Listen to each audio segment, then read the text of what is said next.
केंद्रीय मंत्री चिराग पासवान ने बिहार को लेकर और कांग्रेस को लेकर बड़ा बयान देते हुए कहा है कि कांग्रेस को आरक्षण के ऊपर बोलने का कोई अधिकार नहीं है, क्योंकि जब कांग्रेस की सरकार थी तब ना ही आरक्षण की बात होती थी और ना ही संविधान की बात होती थी। तो आखिर अब आरक्षण और संविधान की याद उन्हें कैसे आ रही है। नमस्कार, आप देख रहे हैं आप तक न्यूज। आइए खबर को विस्तार से जानते हैं। उसके पहले चैनल पर नए हैं तो चैनल को सब्सक्राइब करना बिल्कुल ना भूलें।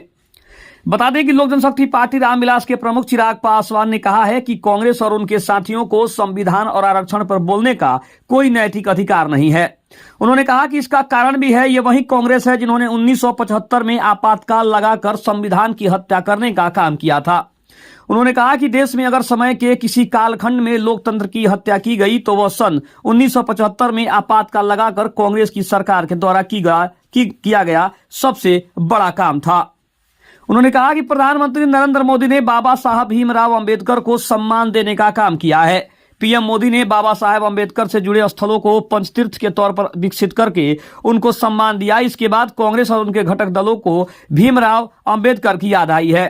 उन्होंने कहा कि 1989 से पहले तक बाबा साहेब की एक तस्वीर भी भारत के संसद में कहीं नहीं दिखाई दे रही थी। जिस संविधान के प्रति को आज के दौर में कांग्रेस के नेता हाथ में लेकर घूमने का काम करते हैं, इस संविधान के निर्माता की एक तस्वीर तक संसद में नहीं थी, जबकि कांग्रेस के तमाम बड़े नेताओं की तस्वीर थी। उन्होंने तंज कसते हुए कहा कि एक ही परिवार के तीन नेताओं की तस्वीर पार्लियामेंट के सेंट्रल हॉल में लगी हुई थी। ये वही कांग्रेस पार्टी है जिन्होंने बाबा साहेब को हरवाने का भी सबसे बड़ा काम किया था।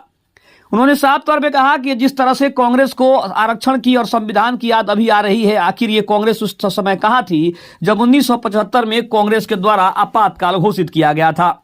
उन्होंने साफ तौर पे कहा कि कांग्रेस को अब आरक्षण की चिंता करने की कोई जरूरत नहीं है, कांग्रेस को अब संविधान की चिंता करने की कोई जरूरत नहीं है, क्योंकि नरेंद्र मोदी की सरकार इन सभी मसलों को लेकर बहुत ही अच्छे तरीके से और बहुत ही सजग तरीके से लेकर आगे बढ़ने का काम कर रही है। इसलिए कांग्रेस को अब दिखावा करने की कोई जरूरत नहीं है, क्योंकि जनता भी इस बात को समझ चुकी है कि कांग्रेस का आखिर मकसद क्या है और कांग्रेस करना क्या चाहती है।